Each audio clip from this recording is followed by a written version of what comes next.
Bonjour, donc je suis le docteur Muriel Roy, je suis praticien hospitalier psychiatre et j'ai pris la chefferie de pôle du pôle A à la suite du départ du docteur Capitain en 2017. Ce pôle comprend un ensemble d'unités intra-hospitalières et d'unités extra-hospitalières et puis des unités plus spécifiques, ELIPS, les soins aux détenus et d'autres structures. L'UMACO est donc une structure intra-hospitalière qui est destinée à l'accueil des patients, à l'accueil et à l'orientation, soit en vue d'une hospitalisation, soit en vue de soins extra-hospitaliers. Bonjour, je suis le docteur Marion Lutschmaya, je suis psychiatre et je travaille à temps partagé entre les urgences psychiatriques du CHU de Dijon et l'UMACO à la Chartreuse.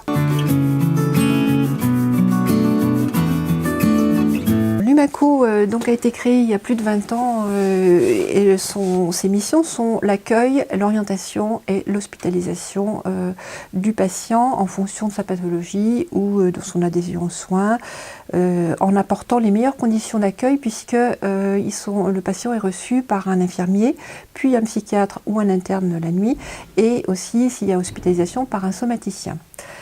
L'UMACO s'occupe aussi d'un accueil téléphonique, de conseils téléphoniques 24 heures sur 24. Il fait aussi fonction de CMP 24 heures sur 24. Et le personnel de l'UMACO s'occupe des admissions des patients venant de la maison d'arrêt. À l'automne 2017 a été créée une unité d'hospitalisation courte au sein de cette UMACO qui propose sur une durée de 5 jours une hospitalisation condensée qui permet d'accueillir des patients, soit des patients en crise, soit sur des indications spécifiques pour travailler la résolution de crise et puis travailler le relais des soins extra-hospitaliers. Concernant l'hospitalisation de courte durée, il s'agit de présenter un outil différent aux patients afin de les prendre en charge. Ça s'adresse aux patients présentant une symptomatologie aiguë qui ont nécessité de se mettre à distance de leur environnement. Ça s'adresse également aux patients qui présentent déjà des antécédents psychiatriques et pour qui il est nécessaire de les relancer dans une dynamique de soins ou de réadapter leur traitement. Pour ce faire, on travaille en collaboration avec une psychologue qui est présente 2 demi-journées par semaine et avec moi-même qui les voit à raison de 3 demi-journées par semaine.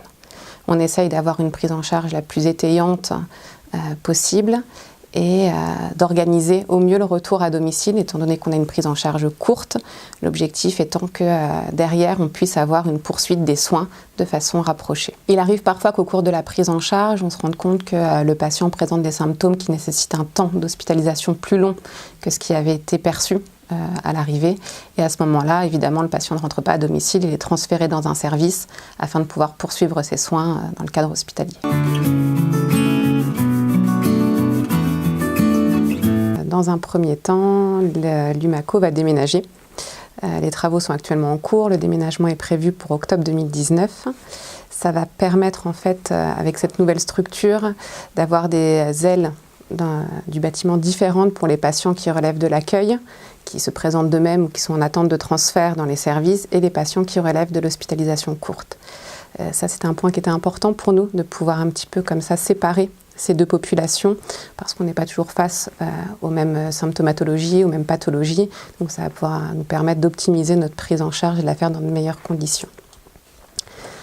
Ce qui est important aussi pour nous dans cette dynamique d'optimiser la prise en charge, c'est de pouvoir renforcer l'équipe. À savoir, avec un temps d'assistante sociale, on est souvent mis à défaut lorsqu'on a des patients qui nécessiteraient d'être appuyés, secondés dans leur démarche.